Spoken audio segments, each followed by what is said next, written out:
छुन मौला अलीअ जे दर जो तूं गदागर थो बणिजी।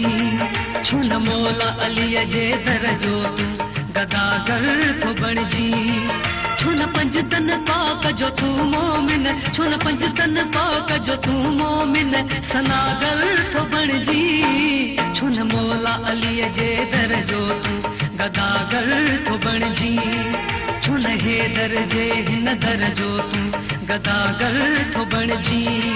छुन पंज तन पाक जो तूं मोमिन, छुन पंज तन पाक जो तूं मोमिन सनागर थो बणिजी। छुन हैदर जे हिन दर जो तूं गदागर थो बणिजी। छुन हैदर जे हिन दर जो तूं गदागर थो बणिजी।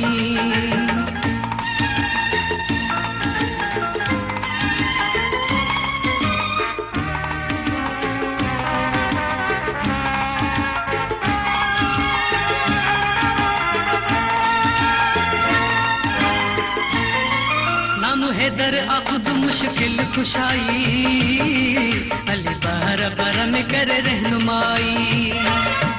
नाम हैदर आखुद मुश्किल खुशाई, अली बहर बर में करे रहनुमाई। नाले वठण सा जबल भी लरजन था, अली खुद खुदा जी पारसाई।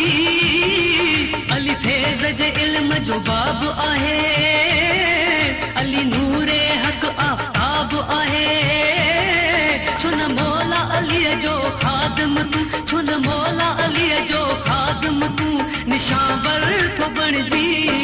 छुन हैदर जे हिन दर जो तूं गदागर थो बणिजी। छुन हैदर जे हिन दर जो तूं गदागर थो बणिजी।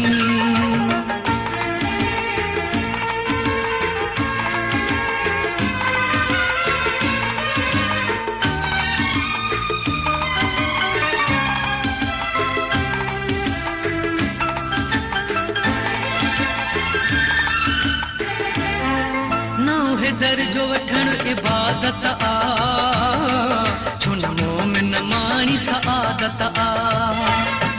नाउ हैदर जो वठण इबादत आ, छुन मोमिन मानी सआदत आ। अली शेरे यज़दा कुल ईमा, अली हर जहां ते नायत आ। अली रहबर आ ऐं गज़नफर आ, अली खुद निमा अली आधर आ। मुझे मौला अलीअ जो गदा थी तो, मुझे मौला अलीअ जो गदा थी तो तू तवंगल थो बणिजी। छुन हैदर जे हिन दर जो तूं गदागर थो बणिजी। छुन हैदर जे हिन दर जो तूं गदागर थो बणिजी।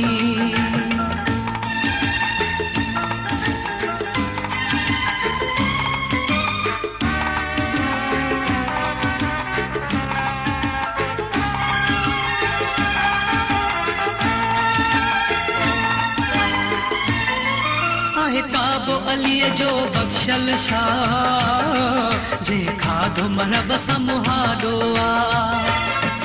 आहे। काबो अलीअ जो बख्शल शाह, जे खाधो मरब समुहाडो आ। अली इन्नमा ऐं दस्ते खुदा, अली नूरे हक़ आ नूरुल हुदा। इमाम आ अंबिया पेशवा जो, अली मुख्तार आ हर दोसरा जो।